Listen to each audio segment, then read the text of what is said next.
These are fake Zebra Mildliners and these are real ones. The difference? This whole set cost $1. Let's put both the real and fake art supplies to the test and find out once and for all if fake art supplies are actually worth it.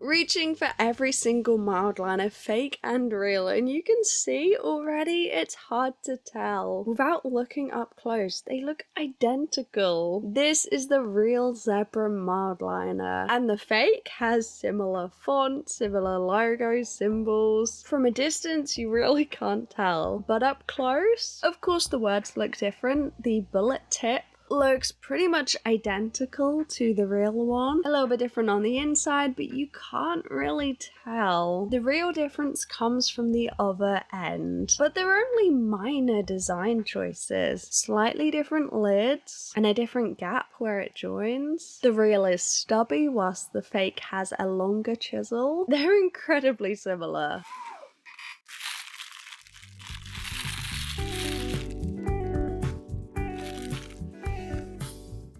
Let's put them to the test. First up, the real Mildliner. Lovely and juicy, a nice straight line, a simple flat wash. It's perfect. Now for the fake. Again, another straight line, a lovely flat wash. Just from the swatches, they feel identical. And that's bearing in mind that I've actually had both of these art supplies for years. At this point, I've already filled sketchbooks with both of these highlighters. And they're all going strong. But I've never actually compared the two. How do the $1 fake Mildliners, all of these crazy random bright colors, compare to the classic $20 Zebra Mildliners? That is exactly what we're gonna find out.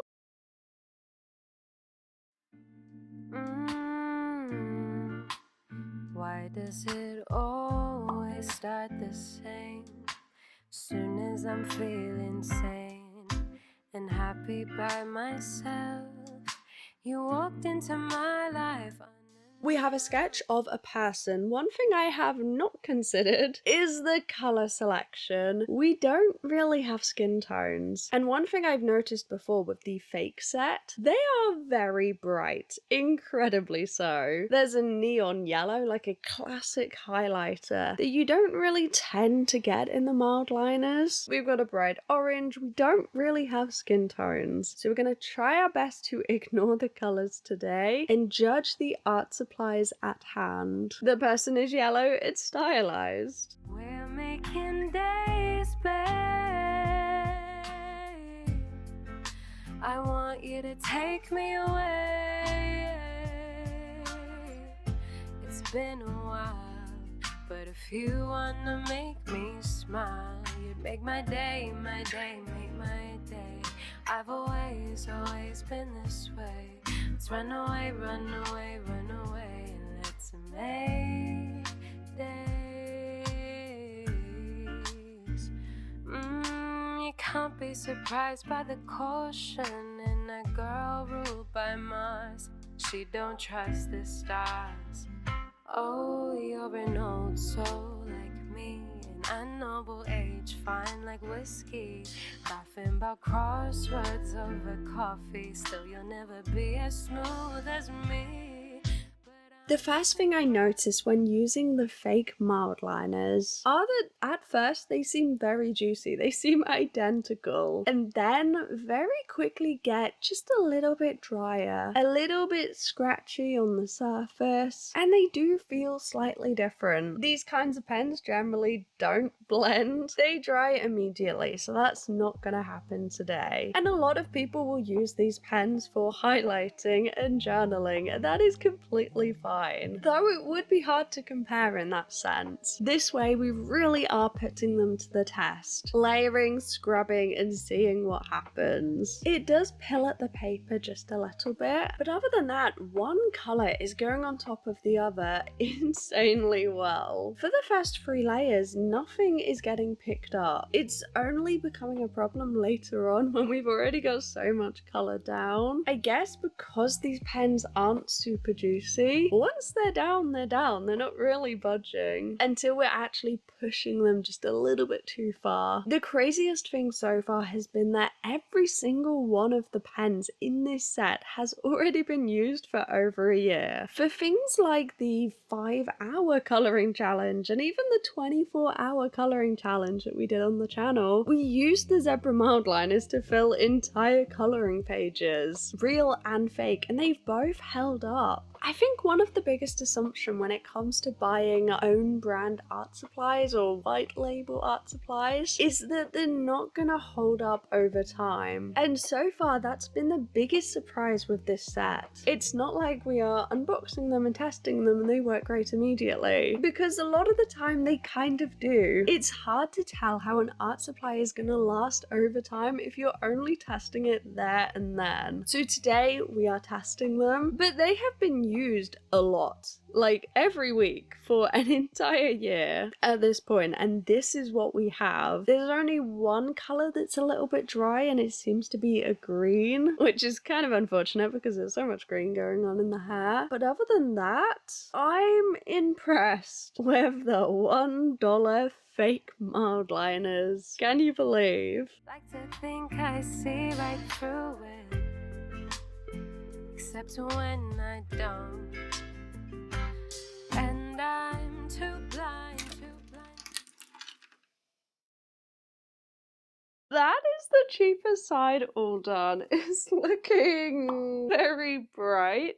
To be expected. Mildliners are generally quite muted. Certainly the ones that I have are. This other side is going to look very neutral in comparison. Obviously we have the bright yellow, the bright orange, which is what makes it pop. I think this is actually going to look like quite an interesting piece because there's going to be a huge contrast on either side. Gotta say it's disappointing that the green is dried up. I don't think I've used it much. Some lines are a little bit scratchy. It also layered a bit odd in some places.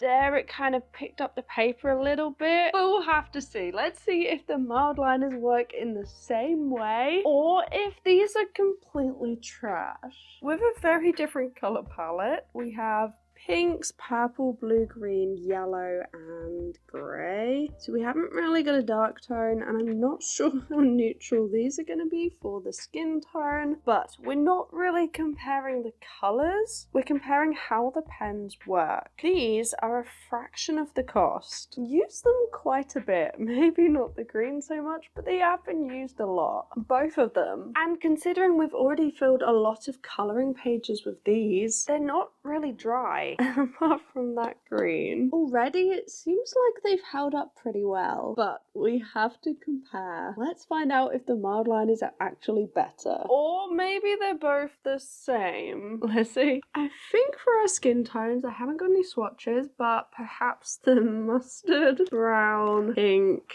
and this pink? Not about the colours. Well, will the mustard be the lightest or will it be dark? Let's find out. Up a little bit there. That's a lot more green looking than I thought. It doesn't look like mustard. Is that the lightest? Maybe this is. Already it's a little bit less scratchy. This is an old pack. This is several years old. And it looks and feels a little bit more juicy already. I don't know if you can here just feels like there is a little bit more liquid happening. Just gonna pop all of the highlight areas down. Obviously it's a very different color palette though, that does make it difficult to compare. You can see already that it is a little bit more liquidy, just the way that it sits on the page. Well, okay, let's speed things up.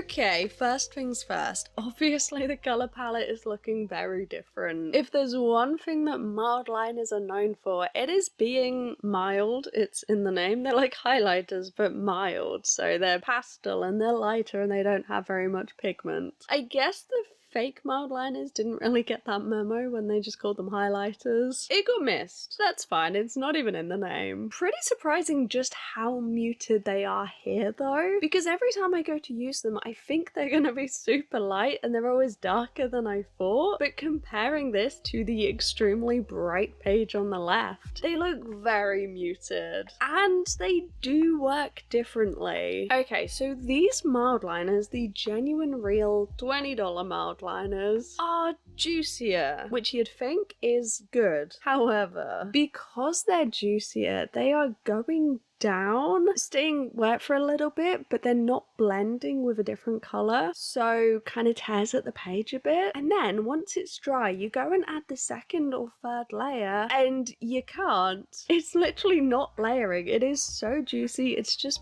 pulling up the layers that are underneath. So we spent a good hour creating the left side and there's nothing else we can do with the right side. I can't add any more layers. I can't get any more contrast. There is nothing else we can do with the real mild liners. Funnily enough, my partner Buddy actually said he prefers the left side with the fake ones. I think I prefer the right, but what do you think? Comment below, which one is your favorite? And here are both pages up close. The amount of layers and definition we added to the left side in comparison is crazy. Plus the mild liners are a little bit shiny. Can you see that? Did not expect it. So the biggest conclusion here, if you're looking to buy mild liners to use for journaling, for highlighting, it's probably worth going for the real ones. But if you're looking to draw, the fake ones actually have more potential and they're kind of easier, which is quite crazy to say. All in all, they're both incredibly similar, and if you're looking to save a little bit of money, these are the closest dupes I've ever found. Well, I hope you've enjoyed this one. Make sure to give it a like if you have, subscribe, and I'll meet you back here in a few days' time. Bye bye.